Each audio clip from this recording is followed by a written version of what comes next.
वेद आज खुशी से झूमते हुए घर की ओर बढ़ रहा था। आज उसकी खुशी सातवें आसमान पर लग रही थी। वह कार चलाते हुए खाली पड़ी वीरान सड़क पर भी हॉर्न बजा रहा था। वह हॉर्न बजाने के साथ साथ खुद भी बच्चों की तरह चिल्ला रहा था। आज उसे दोगुनी खुशी मिली थी। खुश रहकर जीने की दो बड़ी वजह मिल गई थी। पहली उसकी माँ और दूसरी बहार। वाकई इस दुनिया में बहुत सी चीज़ें ऐसी है जो तब तक गैर मौजूद है जब तक कि हम उन्हें महसूस नहीं करते। अगर हम महसूस करते हैं तभी उनकी मौजूदगी खुशी दे सकती है। जैसे वेद इतने सालों से ये सोचे बैठा था कि उसकी माँ को उससे कोई मतलब नहीं। आखिर वो कैसे सोच सकता था ऐसे। लेकिन आज जब उसने महसूस करने की कोशिश की तो पाया कि उसकी माँ अपने बच्चे के बिना कितनी अकेली हो गई थी, कितना स्नेह रखती थी वो वेद के लिए। और बाहर उसे सोचकर तो वेद आज रोमांच से भर उठा था। वो अब तक नज़रअंदाज कर रहा था, वो अपनी ज़बान पर भी नहीं लाना चाह रहा था अपने जज्बात। लेकिन अब जब इस एहसास को महसूस करने की ठानी तो गहरा सुकून उतर आया था उसके मन में। वो इसी सुकून में अपनी कार का हॉर्न बजाया जा रहा था। सड़क खाली थी तो उसने स्पीड भी बढ़ाई हुई थी, जैसे अगर कोई सामने आया तो उसे उड़ाता हुआ निकल जाएगा। क्या उसे अभी ही कह दूँ?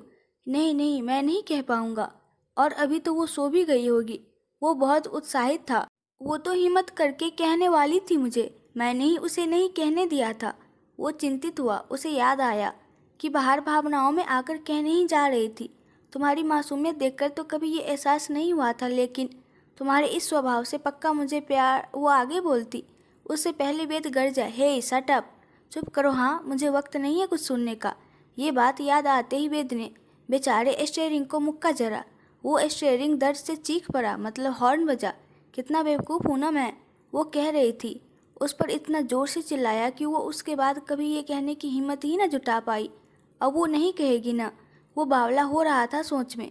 अगर मैं नरमी से पेश आऊँ तो, उसने सोचा, लेकिन इतने दिन से तो मैं वैसे ही उस पर नहीं चिल्लाया, ना गुस्सा किया, ना ही झगड़ा। फिर भी उसने ऐसा कुछ कहने की कोशिश तक नहीं की। उसने लंबी सांस बाहर छोड़ी। अगर उसे एहसास हो जाए कि मैं भी उसके लिए बहुत कुछ महसूस करने लगा हूँ, तब तो कहेगी ना कि वो चाहती है मुझे। मैं तो नहीं कह पाऊँगा ना। और फिर उसकी मर्जी जाने बगैर मैं अपनी भावनाएं उस पर नहीं थोप सकता। मुझे उसके कहने का ही इंतज़ार करना होगा। वो खुद को ही समझाने में लगा हुआ था और एक बार फिर उत्साह से भर गया। ओह गॉड, मैंने सोचा नहीं था कि ऐसा दिन मेरे हिस्से भी आएगा। लगता नहीं था मेरी ज़िंदगी में ऐसा पल भी आएगा जब ये धड़कनें किसी और के लिए तेज हो जाएंगी। वो अपने दिल पर हाथ रखे ड्राइव कर रहा था। फिर थोड़ा आगे उसे वही दृश्य दिखा जिसे देखकर वेद हमेशा रुक जाता था, जिसे देखकर वो हमेशा गंभीर हो जाता था। सड़क किनारे दैविक की बाइक खड़ी थी। दैविक भी उसी बाइक पर थोड़ा टिक कर खड़ा था, उसी काली जैकेट में। वेद उसे हमेशा रोकने की कोशिश करता था और आज दैविक खुद रुका हुआ था। लेकिन वेद के पास आज वक्त कहाँ। उसने कार नहीं रोकी, लेकिन कार की स्पीड धीमी कर ली। इसे पता है कि बाहर मेरे साथ मेरे घर में है, उसने मन में सोचा। फिर खिड़की से हाथ बाहर निकालकर भारी उत्साह से चिल्लाया, हे, बाहर मेरे हिस्से की मोहब्बत है। दैविक ने उसे देखा और मुस्कुरा दिया, जैसे उसे कोई फर्क ही न पड़ा हो। लेकिन अगर उसकी मुस्कुराहट ध्यान से देखी जाए तो बहुत कुछ छिपा था उसकी इस मुस्कान में। वेद ने उस पर से ध्यान हटा लिया क्योंकि वो पीछे छूट गया था। कुछ देर में वो घर पहुंच चुका था। वो अंदर गया, पहली बार अलग अंदाज में, अपने ही घर में धड़कते दिल के साथ। बाहर हॉल में नहीं थी और वेद की नज़रों को उसी की तलाश थी।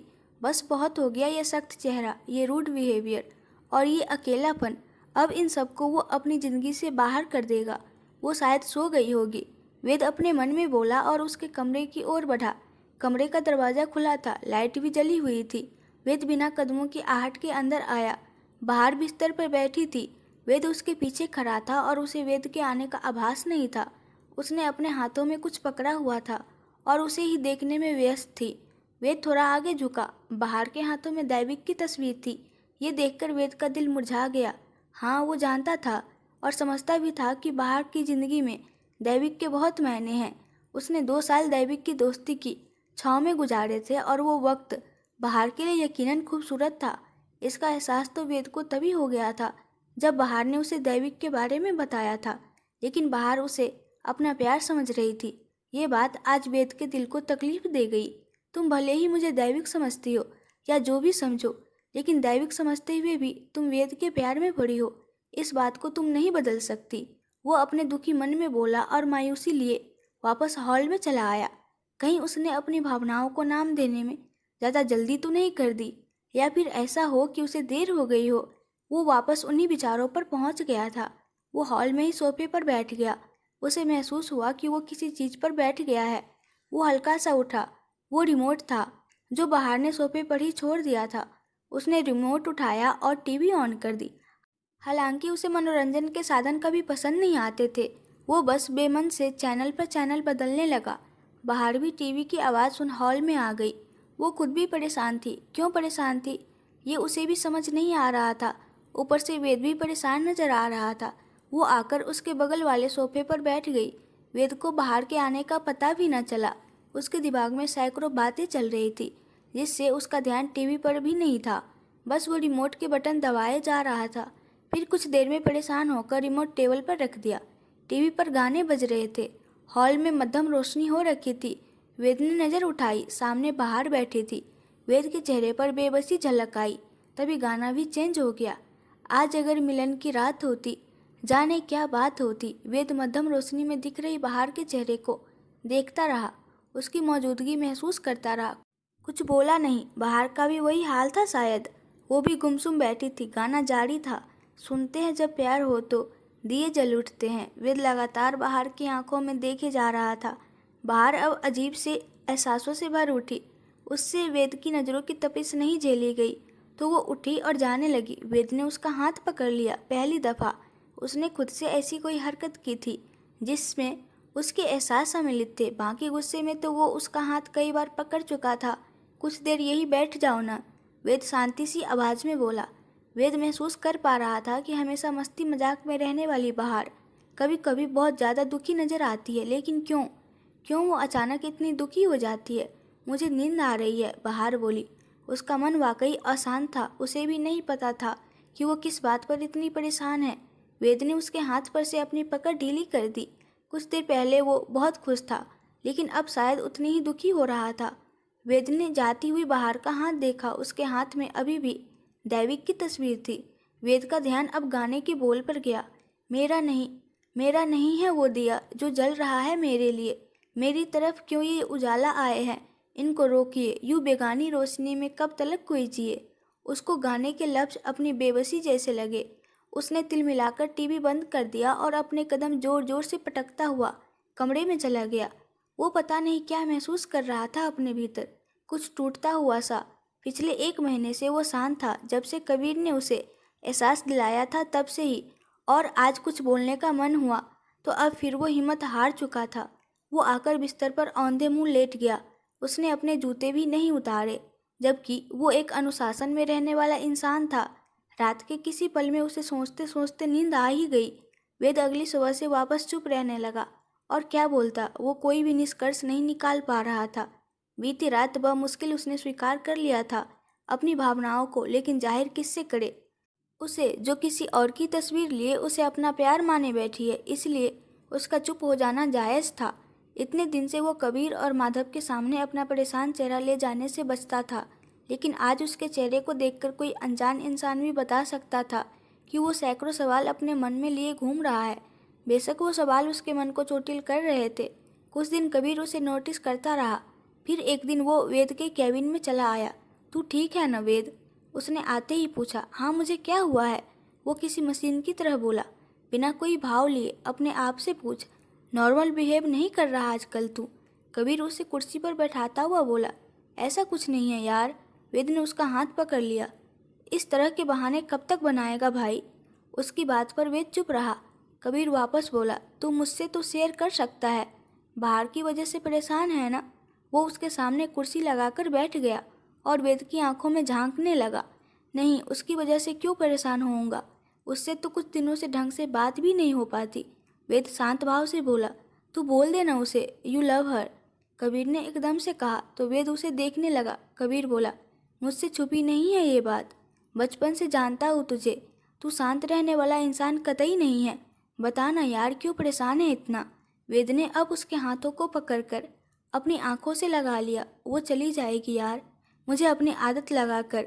वो दैविक के साथ चली जाएगी। वो अपनी जिद में खुद की और मेरी दोनों की मोहब्बत को परे कर देगी।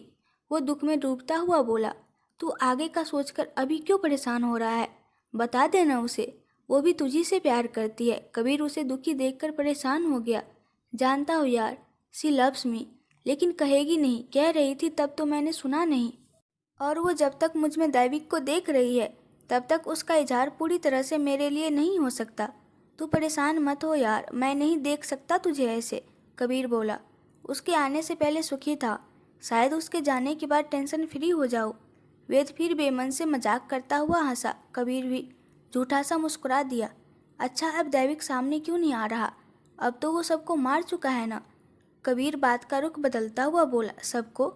वेद की आंखें एकदम सिकुड़ गई। हाँ, सुरजीत सिंह ही तो बचा था, उसकी जान भी ले ली किसी ने कुछ दिन पहले, कबीर ने कहा। क्या बोल रहा है यार? वेद को जैसे विश्वास ना हुआ हो। उसने इतने दिन से किसी और बात पर ध्यान ही कहाँ दिया था जो उसे पता होता। तू ऐसे क्यों रिएक्ट कर रहा है, जैसे तुझे कुछ पता नहीं? कबीर ने पूछा। मुझे नहीं पता इस बारे में कुछ, कहते हुए वेद उठा और पास पड़ी टेबल से बीते दिनों के न्यूज़पेपर खंगालने लगा। वो एक एक अखबार को उलट पलट करने लगा। ज़्यादा दिन पुरानी न्यूज नहीं थी और फ्रंट पेज पर छपी थी, तो उसे ढूंढने में मुश्किल नहीं आई। वो उस पेपर को संभाले जल्दी से अपनी कुर्सी पर आ बैठा। ये उसी रात की न्यूज़ थी जिस दिन वेद अपनी माँ से मिलकर आया था। हाँ, रास्ते में दैविक भी तो दिखाई दिया था उसे। वेद हर एक लाइन गौर से पढ़ने लगा, लेकिन सुरजीत सिंह का शव उस सड़क पर नहीं मिला था। वो उसी के घर के पीछे वाले गार्डन में पड़ा मिला था। मेरा अंदाज़ा सही था, उसके पिता ने घर से निकलना छोड़ दिया होगा और घर में खुद को सुरक्षित समझ रहा होगा। दैविक उसके बाहर निकलने का कब तक इंतजार करता? वेद बड़बड़ाया और आगे पढ़ने लगा। उसकी मौत भी दम घुटने से हुई थी, लेकिन चेहरे पर चोट के निशान भी थे। पुलिस इस मर्डर को उस किलर से नहीं जोड़ पा रही थी और संभावना भी जता रही थी कि ये उसी मर्डर का काम है, क्योंकि सुरजीत सिंह बाहर निकला ही नहीं था तो उसकी लाश इस सड़क पर कैसे मिलती? और फिर उसे भी तो दम घोंट कर ही मारा गया था। वो उस दिन सुरजीत सिंह की हत्या करके वहाँ खड़ा था। मैं उस दिन उस पर ध्यान ही नहीं दे पाया, लेकिन अब उसको मुझसे मिलना होगा। बहुत हो गया उसका, वो ख़त्म कर चुका है वैसे भी सुरजीत सिंह के परिवार को। वेद बोला, तू उसको छोड़ यार, बाहर पर ध्यान दे, कबीर ने सुझाया। उस पर ध्यान देने लगता हूँ तो दैविक के ख्याल बीच में आ जाते हैं। उससे बात तो करनी ही पड़ेगी यार अब, वेद ने कहा और कुर्सी पर ढीला होकर बैठ गया। फिर एक शाम वेद घर लौटा। वो अब बाहर से थोड़ी कम बात करता था, झगड़ा तो बिल्कुल नहीं, लेकिन आते ही सबसे पहले उसे बाहर को देखना होता था। वो ज़्यादातर हॉल में ही दिख जाया करती थी, लेकिन आज नहीं थी। वेद आते ही किचन में गया, वो वहाँ भी नहीं थी। वेद ने पानी पिया और बाहर के कमरे में चला आया।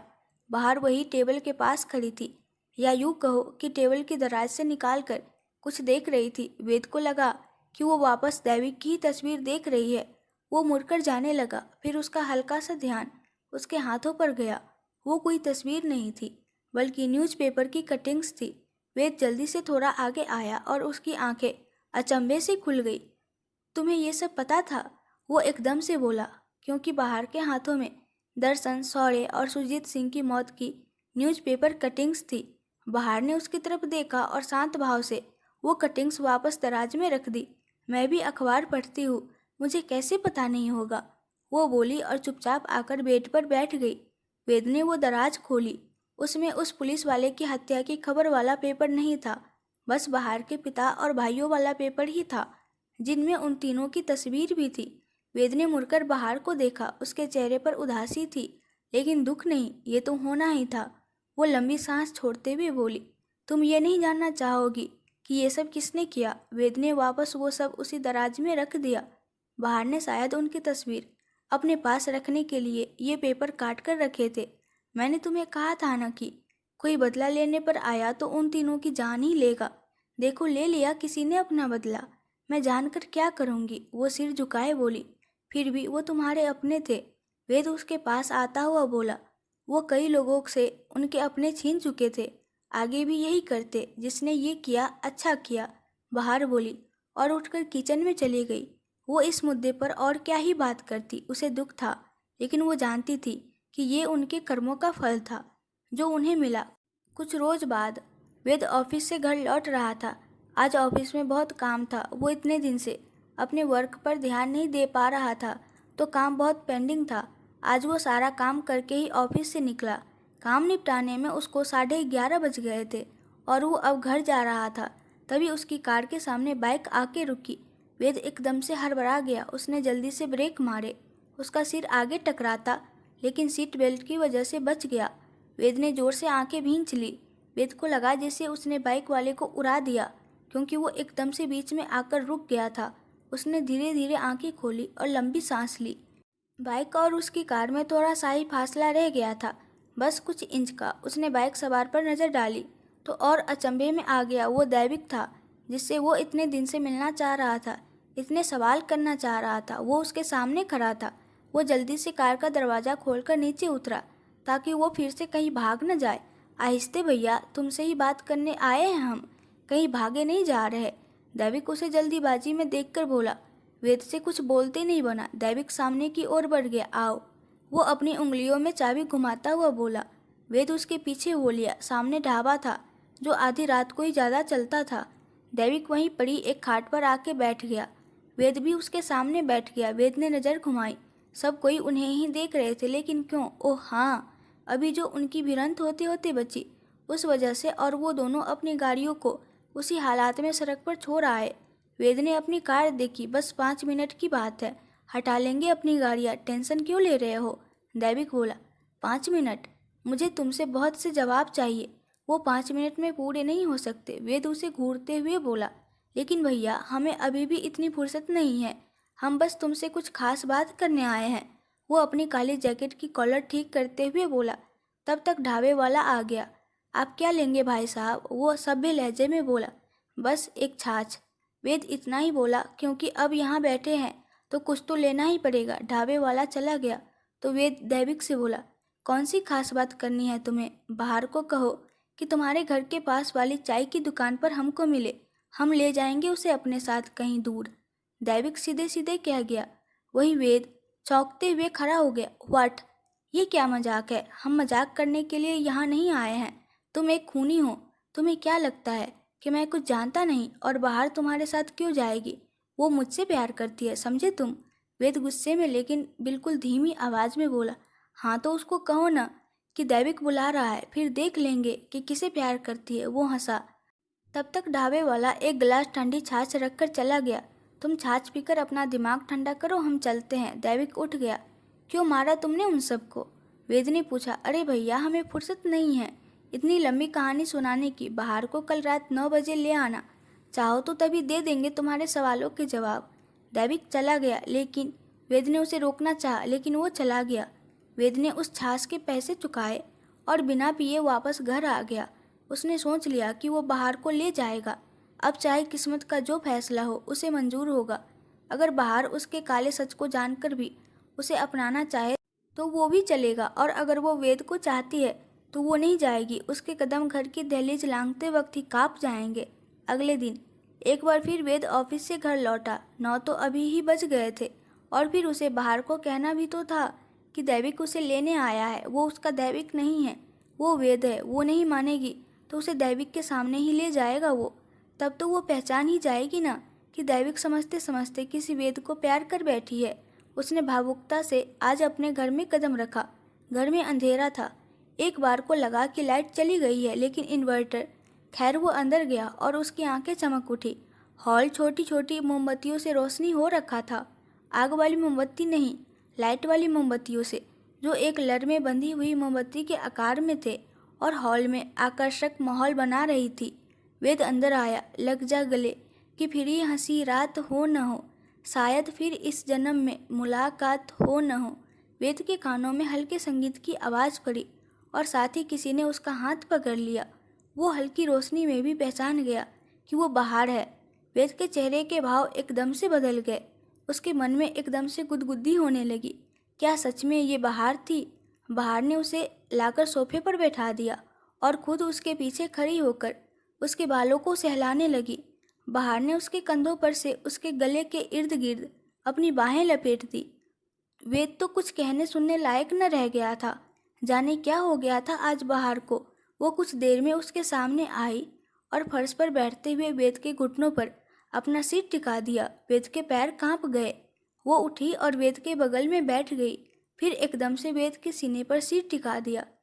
वेद की धड़कनें थमने को आई थी इस पल में। बाहर वेद का हाथ थामे खड़े हो गई।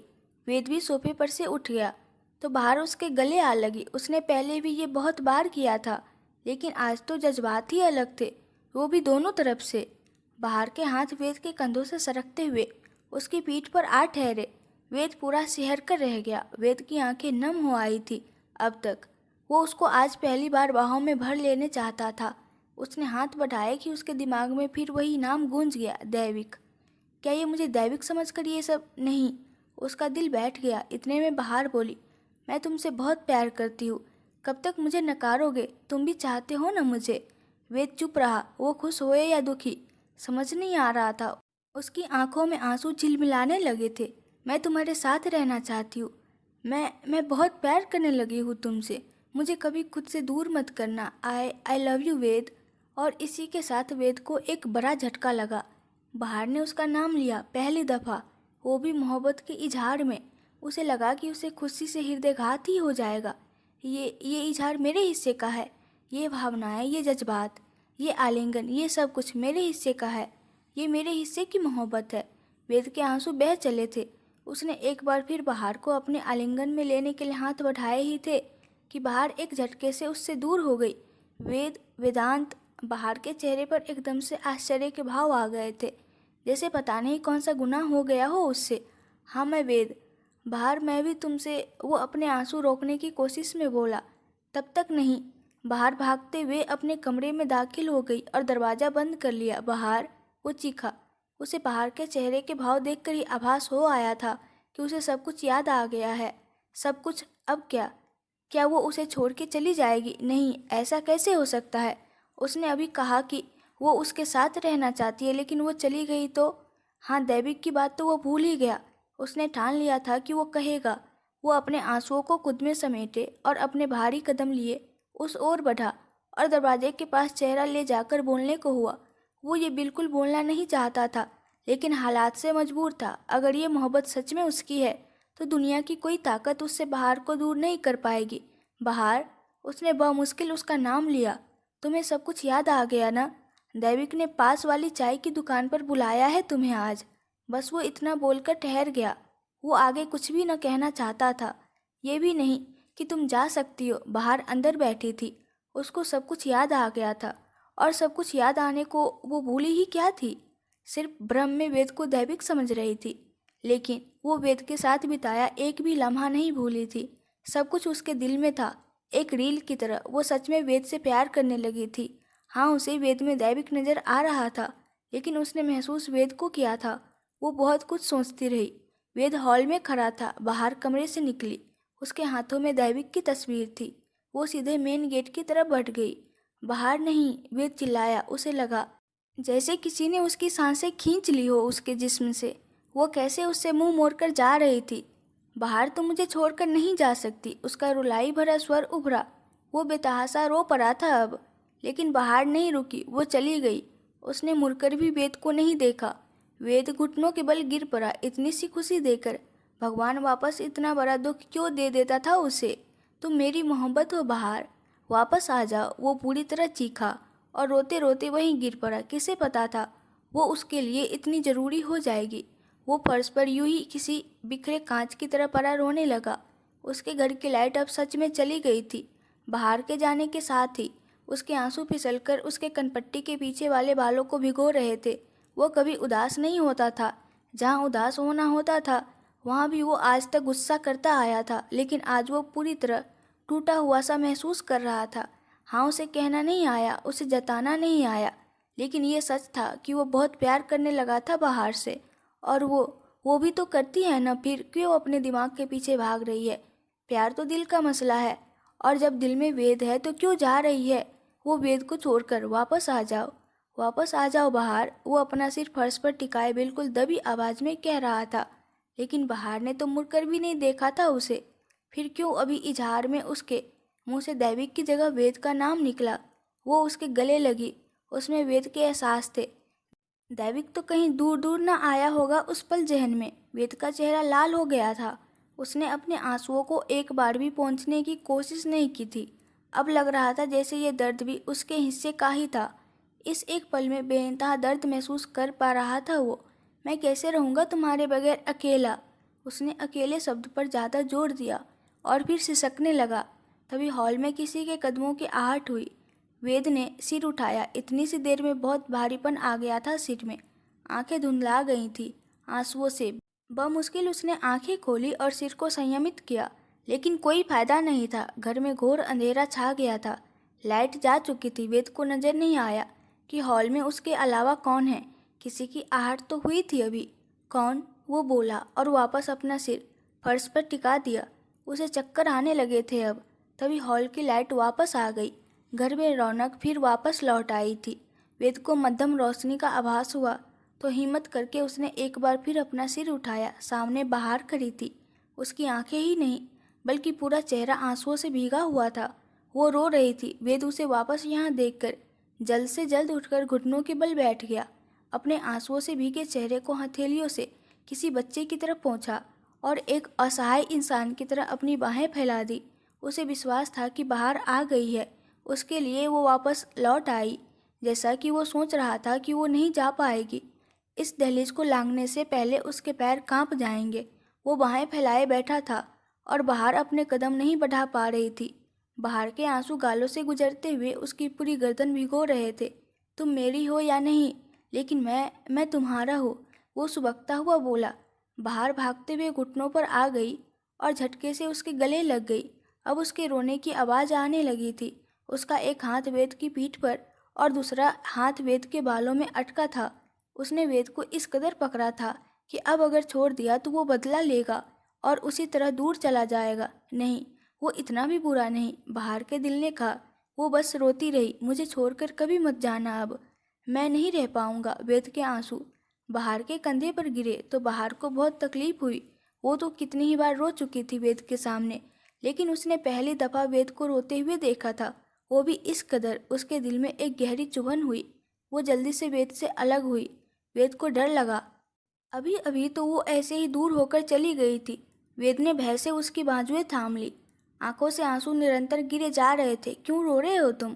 मैं कहीं नहीं जा रही तुम्हें छोड़कर, वो उसके आंसुओं को देखती हुई तकलीफ से बोली और उसके आंसू अपनी हथेली से चुनने लगी।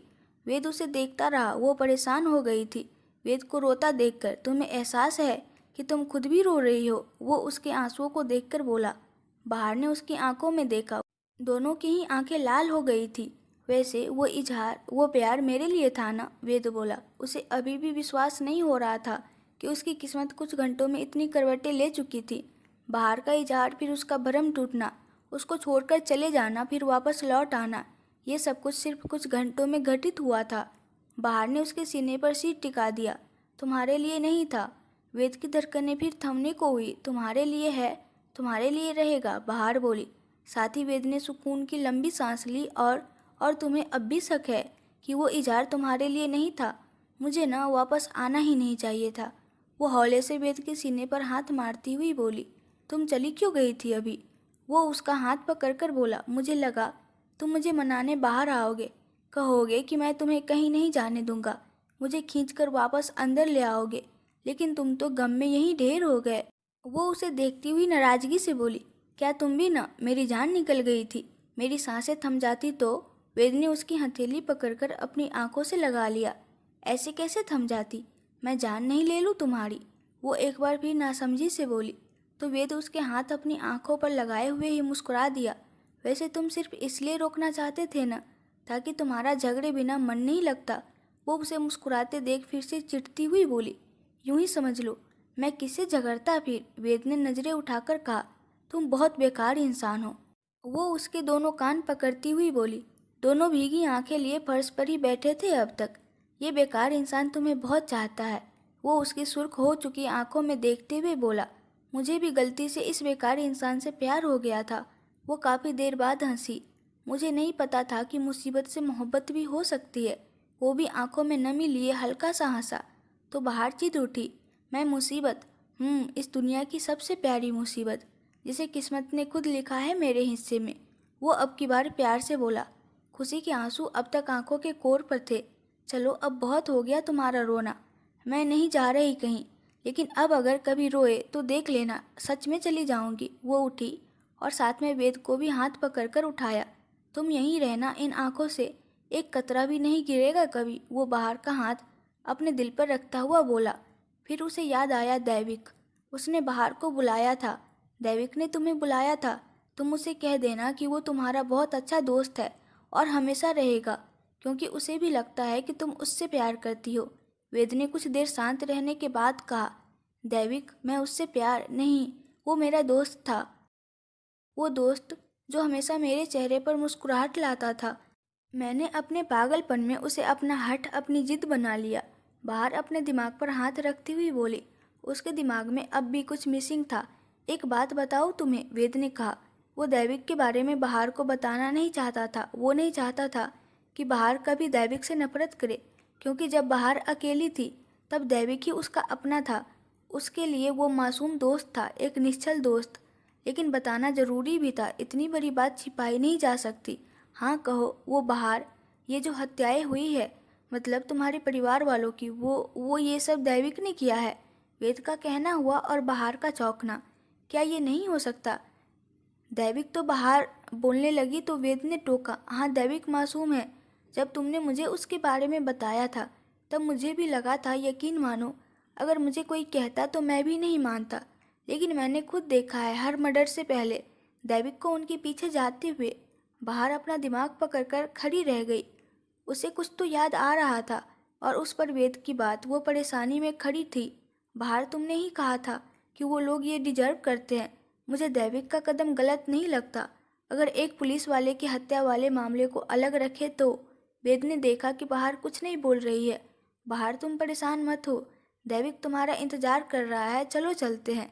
उसी से मिलकर ये फैसला हो सकता है कि इस मामले में वो सही है या गलत। वेद ने बाहर का हाथ पकड़ा और उसे लेकर घर के बाहर आ गया। देखा तो दैविक बाहर गार्डन में ही खड़ा था। वेद को लगा नहीं था कि वो यहीं आ जाएगा। दैविक बाहर को देखकर एक बार फिर निश्चल मुस्कुरा दिया।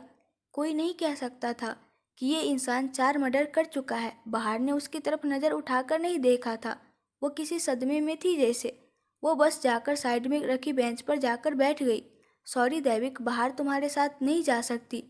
तुम अपनी इतनी प्यारी सी दोस्ती को दोस्ती ही बने रहने दो, वेद ने बड़े प्यार से कहा। वो उसे ताना नहीं मारना चाहता था, बस उसे ये लगा कि कहीं दैविक को बुरा न लगे। हम उसे ले जाने नहीं आए वेदांत, हम तुम्हारे सवालों के जवाब देने आए हैं। बहुत परेशान किया है ना आज तक तुम्हें उलझाकर, तुम जो चाहे पूछ सकते हो। दैविक बाहर की तरफ देखते हुए ही बोला। बाहर को जैसे कुछ सुनाई नहीं दे रहा था। वो सिर झुकाए बैठी थी, जैसे किसी गहरी सोच में डूबकर। अपने आसपास चल रही घटनाओं को ना देख पा रही हो। तुम खुद जानते हो मैं क्या पूछना चाहता हूँ तुमसे, तुम सब जानते हो ना। बाहर कहाँ रुकी है, मेरा नाम, मेरा घर का पता। वेद की बात पर दैविक एक बार फिर मुस्कुरा दिया। वो बोला, चलो तुम्हें शुरू से बताता हूँ। तुम यही जानते हो कि इस सीरियल किलिंग में 4 खून हुए? नहीं वेद, इसमें 5 खून हुए हैं। और पता है सबसे पहले कौन मारा गया था? हम, दैविक उर्फ देव। उसके इतना कहते ही वेद बुरी तरह चौंका। क्या? उसे लगा जैसे धरती हिल गई हो, जैसे वो गस खाकर अभी गिर पड़ेगा। ये सब क्या था? क्या कह रहा था दैविक? मजाक मत करो, वेद हकलाता हुआ सा बोला। इतने में दैविक की वो छवि धुंधली हो गई। उसका शरीर पारदर्शी सा लगने लगा। वेद बस आंखें फाड़े देखता रह गया। कहीं वो सपना तो नहीं देख रहा था? कहीं वो भी किसी भ्रम में तो नहीं है? बाहर और हम बहुत अच्छे दोस्त थे। इसके परिवार ने उस दोस्ती का निहायती घटिया मतलब निकाला। हमें मार पीट कर घर से निकाल दिया। हम कहाँ रह सकते थे इससे बात किए बगैर? छिपकर उसके घर जाने लगे। फिर उनके लिए कौन सी बड़ी बात थी किसी की जान ले लेना? उन तीनों ने जान ले ली हमारी, इसके सामने ही। वो एकदम से चीखा। वे डर गया। उसने झटके से बाहर को देखा। वो अभी भी सिर झुकाए बैठी थी और अब शायद उसकी आंखों से आंसू बह रहे थे। अच्छा, तो इसलिए वो वक्त बेवक्त दैविक की मौत के बारे में कहकर रोने लगती थी। वो एक सदमा नहीं था, बल्कि सदमा तो वो था जब वो दैविक की मौत को भूलकर वेद को दैविक कहती थी। हे भगवान! वेद ने अपना सिर पकड़ लिया। एक अतृप्त आत्मा है हम, जो उनको तो मार ही सकती है, जिसने हमारी जीवन लीला समाप्त की हो। दैविक झूठा सा हंसा। वो पुलिस वाला, वेद पूरी लाइन भी नहीं बोल पाया। उसकी आवाज़ ही नहीं निकल रही थी। उसे तो ये सब अब भी एक सपना ही लग रहा था कि खुद को एक जोरदार चोटी काटे और बाहर आ जाए इस सपने से। उधर बाहर को याद आ गया था कि वो क्या भूल रही थी। उसी के सामने जान ली गई थी दैविक की। तब से ही अपना मानसिक संतुलन खो चुकी थी। वो पुलिस वाला केशव न, उसी ने हमें उस जंगल की तरफ जाने वाले रास्ते पर दफनाया था। दैविक नफरत से बोला। वेद का चेहरा पसीने से भीग गया। अच्छा, तो इसलिए सबकी लाश उसी रास्ते पर मिलती थी। उसे अब कुछ कुछ समझ आया था। मतलब वो पुलिस वाला बेगुनाह नहीं था। बाहर को मुझ में तुम क्यों नजर आते थे? वेद ने अब सबसे अहम सवाल किया। इस पर दैविक तिरछा मुस्कुराया। मतलब ये सब उसका ही किया धरा था। वही अपनी छवि दिखा रहा था वेद में बाहर को। उसके बिना बोले भी वेद समझ गया। तुमने तुमने मुझे ही क्यों चुना? मतलब दुनिया बहुत बड़ी है। वेद अभी भी सदमे में था। क्यों तुम बाहर के साथ से खुश नहीं? ये मेरी बात का जवाब नहीं, वेद ने कहा। तुमने कहा दुनिया बहुत बड़ी है, तो दुनिया की फितरत भी तुम्हें मालूम होगी। मतलब बाहर को तुम्हारे साथ रहते 1 साल से ऊपर हो गया। कभी उसे एक दरिंदे की नज़र से देखने की कोशिश की तुमने? दैविक ने पूछा। ये क्या बकवास है? वेद तमतमाया। वाकई ये बात उसके लिए बकवास थी। हमारी बात तुम्हें बकवास लगी ना? समझ लो इसी वजह से तुम्हें चुना मैंने। और फिर तुम सिंगल भी थे। सोचा तुम्हारा भला कर दे, क्योंकि तुम्हारी इस अच्छाई से तो किसी को भी प्यार हो जाए। भले तुम थोड़े सख्त थे, लेकिन तुम्हारी नज़र और नीयत तो एकदम साफ थी ना। दैविक फिर मुस्कुराया। वाकई उसकी मुस्कुराहट में एक आकर्षण था। बाहर ने अपना मानसिक संतुलन नहीं खोया था वेद। हाँ, हमारी मौत देखी थी उसने अपनी आंखों से, जिससे कुछ दिनों तक वो थोड़ा पगला गई थी। लेकिन फिर शुरू हुआ ये खेल जिसमें तुम में हम नजर आने लगे उसे। खैर, दिखते हम थे, लेकिन बाहर के दिल पर अपनी छाप छोड़ने में कामयाब रहे तुम। दैविक जैसे सब कुछ क्लियर करने आया था। वेद ने बाहर को देखा। शायद उसे दैविक नजर नहीं आ रहा था। वो रो रही थी, बहुत ज़्यादा रो रही थी, वो भी बिना आवाज़ के। वेद उसको यूँ नहीं देख पा रहा था। उसने उसकी तरफ कदम बढ़ाने की कोशिश की, लेकिन कदमों ने उसका साथ नहीं दिया। वो तो दैविक का सच सुनकर ही जाम हो चुके थे। फिर शायद बाहर का जी भर के रो लेना भी ठीक था। पहले जब वो रोती थी तो वेद उसे डपट कर चुप करा देता था। उसे कहाँ पता था कि जो वो कहती थी वो उसका पागलपन नहीं बल्कि सच था। वेद के पैर कांपने लगे थे, और ऐसी असामान्य स्थिति में कोई सामान्य रह भी कैसे सकता था? दैविक अब चुप रह गया ताकि बाकी सवालों के जवाब वेद खुद खोज सके। वेद अपनी सोच में गुम हो गया। दैविक उसे हमेशा काली जैकेट में नजर आता था शुरू से, और वो उसे उसका ड्रेस कोड समझता रह गया। शायद उसकी हत्या इन्हीं कपड़ों में हुई होगी। हमेशा अंधेरा होने के बाद, या यूँ कहे कि आधी रात को ही दिखा था वो उसे। दिन की रोशनी में कभी नजर आया ही नहीं था। दर्शन सिंह के मामले में एकदम से आना और उसके साथ एकदम से गायब हो जाना। आखिर एक मामूली इंसान इतनी जल्दी कैसे और कहाँ जा सकता था? वो बस 5 मिनट में तो वापस आ गया था ना वहाँ। लेकिन वहाँ उसे सिर्फ जीप ही मिली थी। और फिर शौर्य सिंह का प्लान।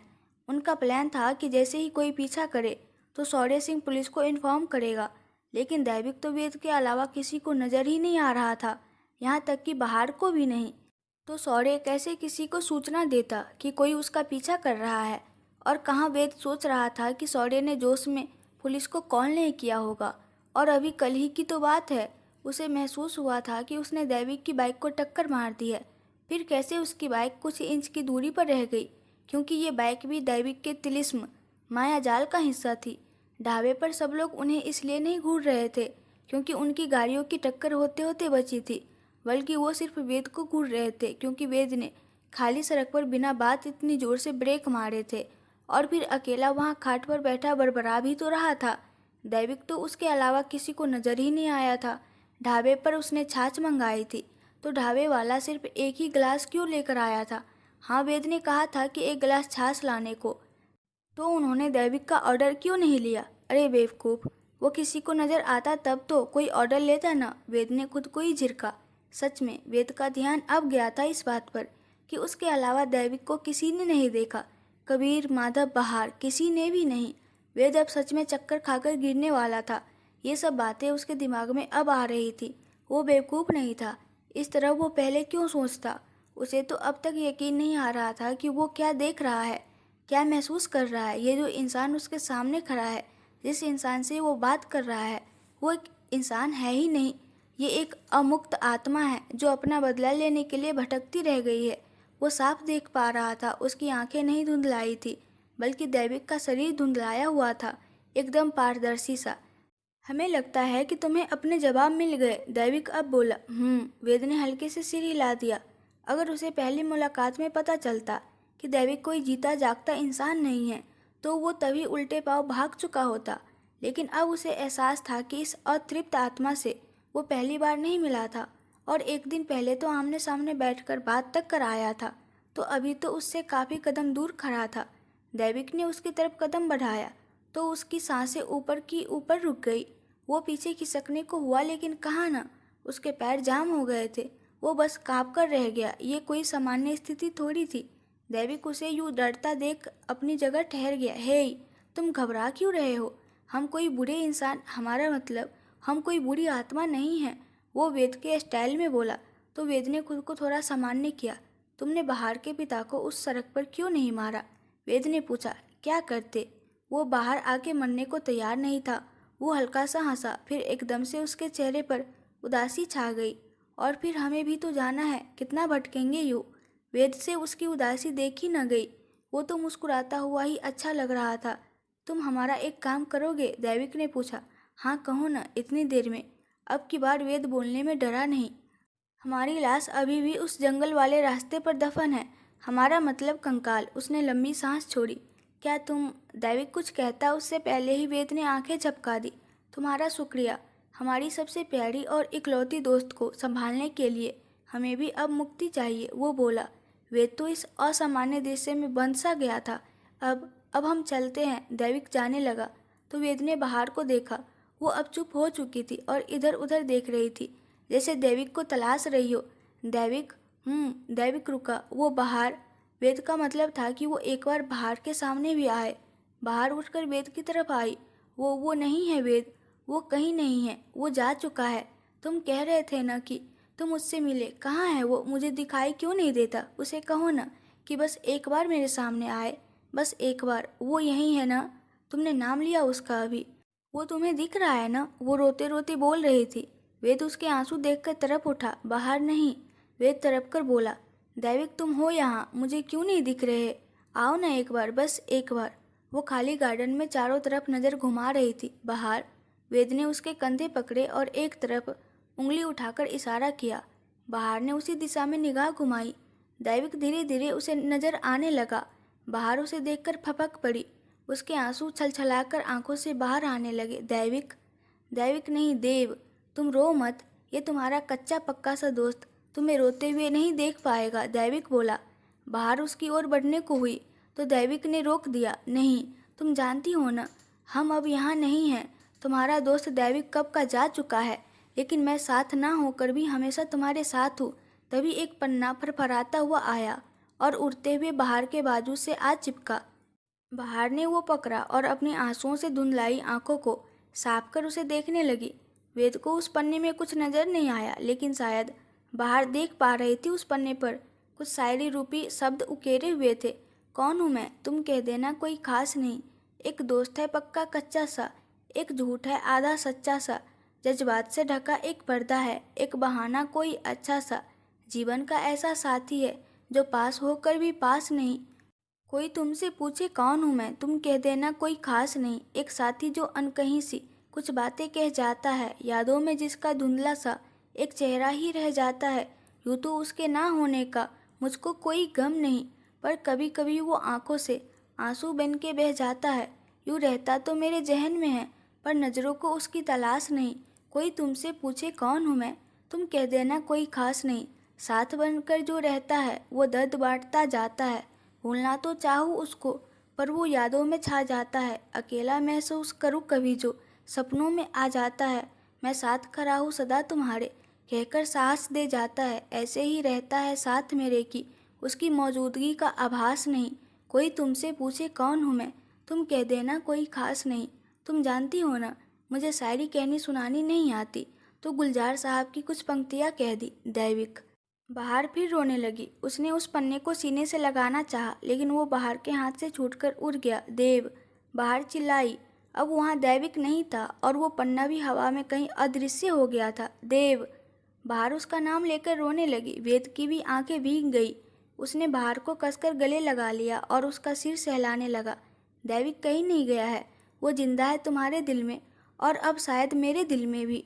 वेद ने दैविक के कंकाल को ढूंढकर उसका अंतिम संस्कार किया और उसकी मुक्ति के लिए पूजा रखवाई और पाठ भी करवाया। आसमान में काले बादल उमड़ रहे थे। कुछ ही देर में बारिश होने वाली थी। ठंडी हवाएं चल रही थी। बहार और वेद छत पर खड़े इन्हीं ठंडी हवाओं का लुत्फ उठा रहे थे। वेद ने कुर्ता पैजामा पहना हुआ था। बहार साड़ी में लिपटी हुई थी। गले में मंगलसूत्र था और मांग सिंदूरी हो रखी थी। कुछ ही देर में बारिश होने लगी थी। वो दोनों भीगते हुए गुनगुना रहे थे। वेद, झिलमिल सितारों का आंगन होगा, रिमझिम बरसता सावन होगा। बहार, झिलमिल सितारों का आंगन होगा, रिमझिम बरसता सावन होगा। वेद, ऐसा सुंदर सपना अपना जीवन होगा। बहार, झिलमिल सितारों का आंगन होगा, रिमझिम बरसता सावन होगा। देखा, मान गए ना कि मैं तुमसे ज़्यादा अच्छा गाती हूँ। बहार इतराते हुए बोली, बड़ी अच्छी गलतफहमी है तुम्हारी। मैं अच्छा गा रहा था। वेद भी अकड़ते हुए बोला, हुँ, आए बड़े बेसुरे, हूँ, आई बड़ी बेसुरी। तुम ना झगड़ो मत मुझसे। हाँ, तुम्हें तो कॉपीराइट मिला है ना झगड़ने का। वेद ने उसकी नाक को टच करके उसे पीछे धकेला। तुम रुको, माँ से तुम्हारी शिकायत लगाऊंगी मैं। हाँ, तो मैं भी कबीर और माधव से चुगली करूँगा तुम्हारी। वो भी आने वाले हैं अभी। इतने में शिवानी जी की आवाज़ आई, बहार, वेद, ज़्यादा मत भीगो, बीमार हो जाओगे। चलो नीचे आओ, कबीर और माधव भी आ गए हैं। मैं तो चली, तुम भी चलो। बहार उसे अपने साथ खींचती हुई बोली, चलिए मुसीबत। वेद ने कहा तो बहार ने उसे घूरा। मेरा मतलब था चलिए हमारी मोहब्बत। वेद दांत दिखाता हुआ बोला और वो दोनों प्यार से एक दूसरे की आंखों में खोए सीढ़ियों की ओर बढ़ गए। पीछे कहीं दैविक उन्हें देखकर मुस्कुरा रहा था और उन 4 हत्याओं का कातिल आज भी फरार था। अगर आप लोगों को इसी तरह की कहानियाँ सुनना पसंद है तो प्लीज़ आप लोग मेरे चैनल को सब्सक्राइब कर लीजिए। इस वीडियो को लाइक एंड शेयर कर दीजिए। Thank you.